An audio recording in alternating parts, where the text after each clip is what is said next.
안녕하세요. 저는 올해로 38살에 맞벌이 부부를 하고 있는 결혼 9년차 주부입니다. 딸 하나, 아들 하나 낳아 행복하게 살고 있어요. 저는 외동딸이고 저희 어머니는 제 졸업식도 보지 못하고 돌아가셨어요.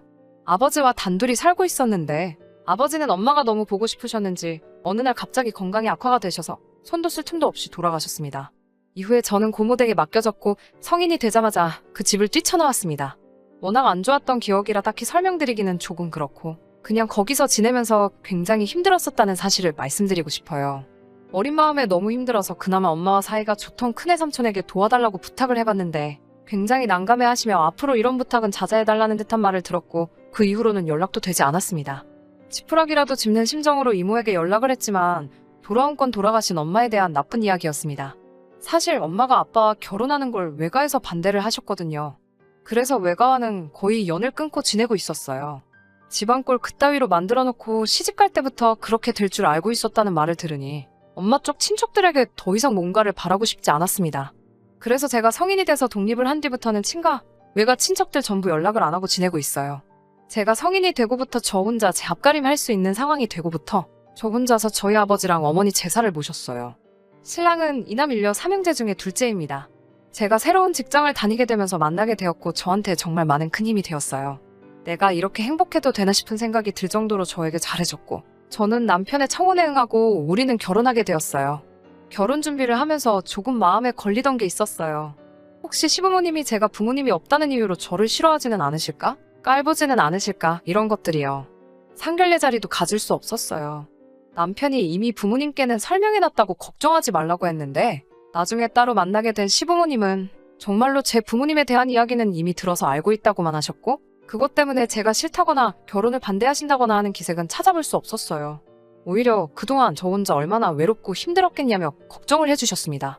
남편의 그 훌륭한 성품이 어디서 나왔는지 대본에 알겠더라고요. 하지만 결혼 준비를 저 혼자서만 하려니 여러 애로사항이 많았습니다. 보통 사람들이 결혼한다면 어머니와 같이 준비했어야 하는 것들 말이에요. 저도 회사를 다니고 있던 상황이다 보니 저 혼자서 모든 걸 준비하기엔 시간이 많이 모자랐어요. 아는 것도 별로 없었고요. 시어머니께서 도와주고 싶어 하셨지만 어려운 게 많았어요. 시어머니 본인도 체력적으로 많이 힘드셨고 사실 시어머니 쪽에서 제 결혼 준비를 도와주는 것도 조금 그렇잖아요. 그러다 시어머니께서 저에게 형님을 소개시켜 주셨습니다. 아주버님과 결혼할 때도 알뜰히 준비를 잘했고 아무래도 최근에 결혼을 했으니 시어머니보다도 더 잘알지 않겠냐면서요. 시어머니의 마음 씀씀이에 언제나 감사함을 여기고 있긴 하지만 형님하고 저는 도무지 잘 맞지 않았어요. 도움이 전혀 안 됐다고 하지는 않겠습니다. 하지만 저는 형님하고 같이 준비하는 하루하루가 정말 싫었어요. 여러 가지로 제가 부모님이 두 분 다 안 계신다는 사실을 가지고 저를 조금 깔본다는 느낌이 들었거든요. 저도 그 사실로 자격지심을 갖는 건가 혼자서 고민도 많이 했어요. 형님과 식장을 알아보러 간 날에 혼주석에는 누가 와 있을 거냐고 물어보더라고요. 어쨌든 제가 성인이 될 때까지 도와주신 고모가 계시긴 했지만 저는 제 혼주석에 고모가 앉아있는 모습을 원하지 않았어요. 저한테 지울 수 없는 큰 상처를 준 사람이기도 하니까요. 그렇다고 연을 끊어버린 어머니 쪽 친척인 이모나 삼촌들을 부르고 싶은 마음도 없었어요. 혼주석을 비우고 결혼식을 하는 사람이 어디 있냐고 화촉점화도 해야 하고 결혼식에 온 시어머니 측 하객들이 시어머니를 얼마나 무시하겠냐면서 정 세울 사람이 없으면 대행 아르바이트라도 구해야겠다며 유난을 떨었어요. 충분히 걱정해줄 수 있는 부분이라 생각하지만 시어머니의 체면을 위해 말해준다기보다는 시어머니도 대단하시다며 고아라서 파혼하는 커플도 많다던데 큰 결심을 하셨다는 둥 자꾸 제 아픈 가정사를 괜히 들쑤셔보려고 한다는 게 전부 티가 났습니다. 결국 또 혼자서 고민하다가 마땅한 해결책이 떠오르지 않아서 시어머니께 혼주석에 대신 세울 사람이 없다는 사실을 말씀드렸어요. 제 상황을 시어머니께서 알고 계시긴 했지만 이런 사소한 부분까지는 말씀드린 적이 없었거든요.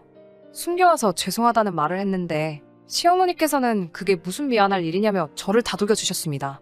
저와 남편이 서로 행복하기 위해 하는 결혼이며 결혼식은 말 그대로 식이지 본인이 누구 보여주기 위해서 하는 게 아니라고 하시더군요. 그 말에 정말 눈물이 나올 뻔했습니다. 시어머니의 배려 덕분에 혼주석을 비워둔 채 결혼식을 올렸습니다. 의자까지 치울 필요가 있는가 싶어서 빈자리로 내버려뒀어요. 신랑과 동시 입장을 하고 혼주들이 해야 하는 과정은 생략한 채 결혼식을 올리게 되었습니다. 결혼 후 저희는 신혼집은 시댁 근처로 구하게 되었습니다. 둘 사이에 아이가 생기게 되면 저희가 근처에 사는 편이 시어머니나 시아버지가 오며 가며 도와주기 편하지 않겠냐고 하시는 말에 그렇게 하기로 했습니다. 제가 저희 부모님 제사를 챙기고 있다는 사실은 이미 결혼 전에 전부 설명드렸습니다. 그 부분을 시어머니께서 배려를 해주셔서 저는 명절 당일날 아침에는 저희 집으로 돌아가서 혼자서 차례를 지내고 뒷정리를 한 뒤에 시댁으로 갑니다. 그렇다고 시가 제사에 관여를 안 하는 건 아니에요. 전날부터 시어머님과 장보고 음식 준비하고 다 해요. 명절 전날에 아주버님네는 오지 않습니다. 사는 지역이 멀다 보니 시댁에 도착하면 늦은 저녁이에요. 그래서 제사 음식 준비는 보통 저랑 시어머니랑 합니다. 형님이랑 신우가 도와주지 않아도 저는 아무 불만 없습니다. 저도 다음날 같이 제사를 지내야 하니 오히려 음식을 같이 한 번에 해서 가져갈 수 있는 게 고마울 따름이죠. 형님네는 보통 제사 지내고 나서 아침 식사를 하고 나면 곧바로 처가에 갑니다. 그래서 명절 전날 저녁에 저녁 식사 같이 한번 하는 게 전부였어요. 바로 며칠 전의 이야기입니다. 형님한테서 전화가 오더군요. 결혼 전에 있던 일 때문에 웬만해서는 저도 먼저 연락을 안 드리고 형님도 딱히 저를 찾으시질 않았으니 웬일로 전화를 다 했나 받아봤더니 왜 자기만 차례 준비를 해야 하는 거냐며 그동안 몇 번 참다 더는 못 참겠어서 전화를 했다고 하시더군요. 한두 번도 아니고 매번 명절마다 이러니 자기 혼자 하는 게 불공평하다는 식으로 이야기를 꺼내셨어요.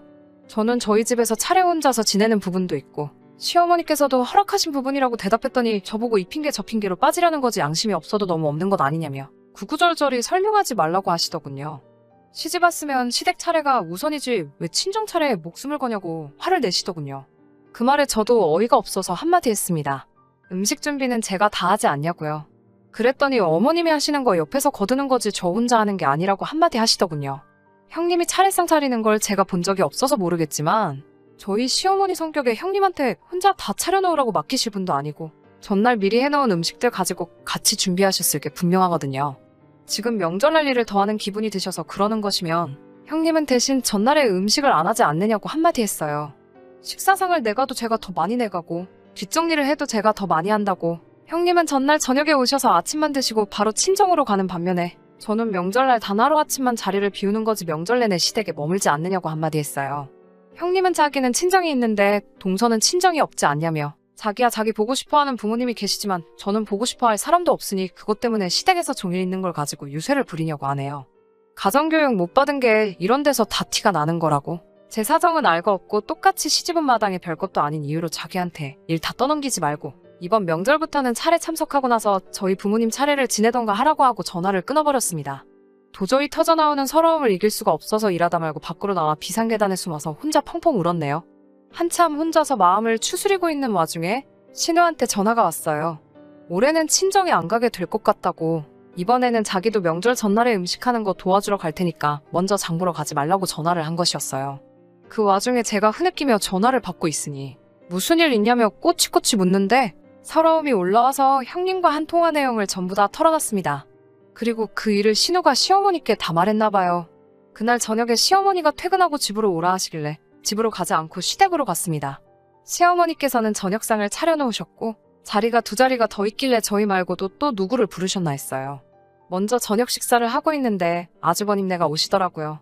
식사가 끝나고 어머님께서 두 며느리에게 할 말이 있다고 하시며 저랑 형님 앉혀놓으시고 이야기를 시작하셨어요. 형님에게 이제 너도 전날 와서 음식하는 걸 꺼달라 하셨습니다. 저랑 둘이서 하는 게 이제는 힘에 부친다고요. 또 시어머니는 저한테는 지방이랑 다 가지고 와서 시댁에서 저희 부모님 제사도 같이 지내라고 하시더군요. 그러고서는 다시 형님한테 너도 시집을 왔으니 시댁을 우선적으로 챙기라며 앞으로 명절날에는 친정에 가지 말라고 하셨습니다. 형님이 얼굴이 일그러지더니 이러는 게 어딨냐고 시어머니께 대들며 원성을 높였습니다. 한참을 실랑이 하다가 형님이 이제 시댁에는 올 일이 없을 거라며 연을 끊자는 식으로 나왔습니다. 그 말에 시어머니는 형님에게 너 하고 싶은 대로 하라고 하시며 대신 우리 죽기 전에 유산은 다 둘째랑 신우에게 나눠줄 테니 한 푼도 받을 생각 말라 하셨어요. 유산 이야기가 나오자마자 형님은 그런 게 어딨느냐며 바닥에 등을 깔고 드러누워 억울하다고 발버둥을 치기 시작했어요. 원성이 높아지고 바닥에 드러누워 막무가내로 소리를 지르기 시작하니 뭐 대화도 통하지 않고 난리도 보통 난리가 아니더라고요. 결국 보다 못한 아주버님이 상황을 정리하고 형님을 데리고 돌아갔습니다. 형님이 돌아가니 한바탕 난리가 났던 게 무색하게 너무나도 조용해졌습니다. 시어머니께서는 저만 따로 불러내셔서 말을 이어가셨어요. 상황이 그래서 한 말이니 크게 마음에 담아두지 말라고 하시며 제사는 원래 여기저기 옮겨다니는 게 아니니 원래 하던 대로 하라고 하시더군요. 하지만 첫째네가 이제 오지 않을 테니 아침에 조금만 더 일찍 일어나서 준비하는 걸 조금 도와줬으면 한다고 하셨고, 저는 그 말에 그렇게 하겠다고 대답했습니다. 구정 연휴에는 예고한 대로 형님네는 방문하지 않았습니다.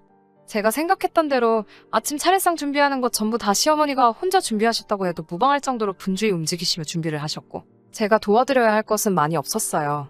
준비가 거의 다 끝나가니 도와줘서 고맙다고 말씀하시며, 저도 이제 준비할 게 많을 테니 얼른 가보거라라고 하시면서 마무리 준비는 혼자서 다 하셨어요. 시어머니께는 감사한 마음뿐이네요. 제가 정말 좋은 사람을 만났고 좋은 가족을 만난 것 같습니다. 시부모님이 제 부모님이 되지는 못하겠지만 정말 제가 할 수 있는 모든 걸 다해 두 분께 저희 부모님께 못해드린 만큼의 효도를 하려고 합니다. 다음 달이면 시어머니 생신이네요. 여태껏 바쁘다는 핑계로 생신상 한번 내어드리지 못했는데 이번에는 정말 정성을 다해 한번 차려보려고 해요. 사연 들어주셔서 감사합니다. 끝까지 들어주셔서 감사합니다. 오늘의 사연은 여기까지입니다. 구독과 좋아요, 알람 설정 부탁드리고 더 좋은 사연으로 다시 찾아뵙겠습니다. 감사합니다.